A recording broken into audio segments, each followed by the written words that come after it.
propose des exercices pour les élèves de terminale, donc sur les positions relatives de deux droites à partir des représentations paramétriques. Donc on va faire un petit exercice qui est affiché juste au-dessus, et donc on nous demande de déterminer la position relative des deux droites. Alors, qu'est-ce que c'est que la position relative de deux droites? Vous avez quatre possibilités pour la position relative de deux droites. Soit elles sont parallèles, donc vous voyez là, les deux feutres que j'ai, ils ont l'air parallèles, hein. Si on imagine que c'est des droites, c'est parallèle. Et dans parallèle, vous avez deux cas, strictement parallèles ou parallèles confondus. D'accord?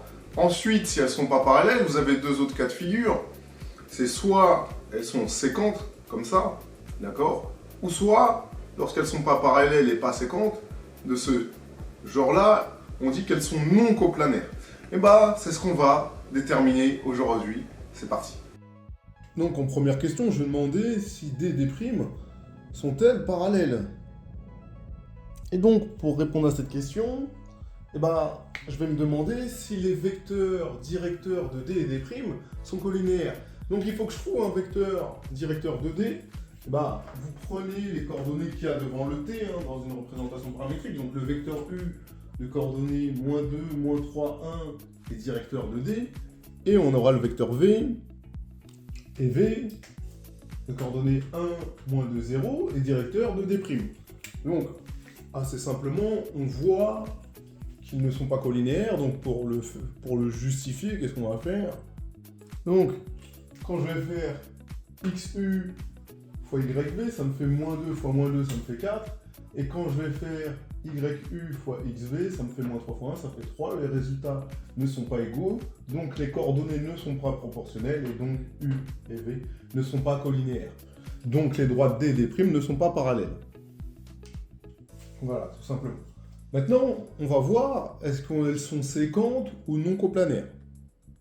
Donc, pour savoir si elles sont séquentes, il faut qu'il y ait une solution à ce système. Évidemment, 3 équations, 2 inconnues. C'est-à-dire que ici, j'ai la représentation paramétrique, entre guillemets, de D et celle de D'. Et si elles sont séquentes, il y a forcément un point commun. Donc je peux trouver T et T' tels que j'ai les égalités suivantes. Moi, je vais être intelligent. Ici, comme j'ai T plus 2 égale 4, ça va me donner T immédiatement.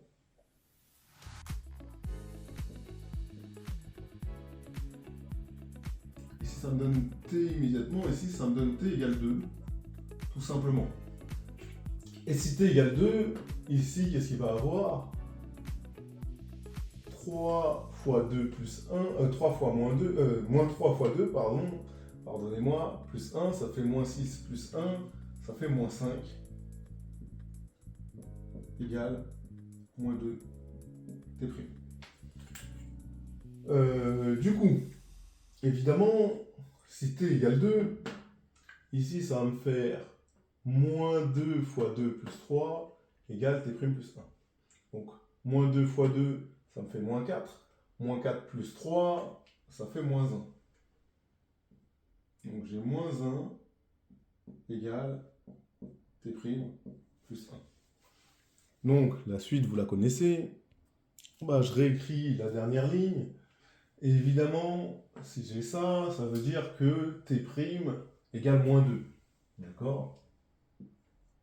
C'est-à-dire que ici, la première ligne, elle me donne T' égale -2. Le problème, c'est que si T' égale -2, ça me fait -5 égale 4. Et ça, c'est absurde. Donc le système n'admet pas de solution. Donc D et D' ne sont pas séquentes. Donc D et D', je vais mettre D et D' ne sont pas séquentes.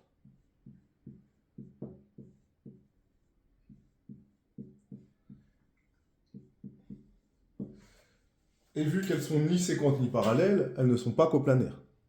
Et donc, on conclut que les droites D et D' ne sont pas coplanaires. Tout simplement, voilà le type d'exercice que vous devez savoir résoudre.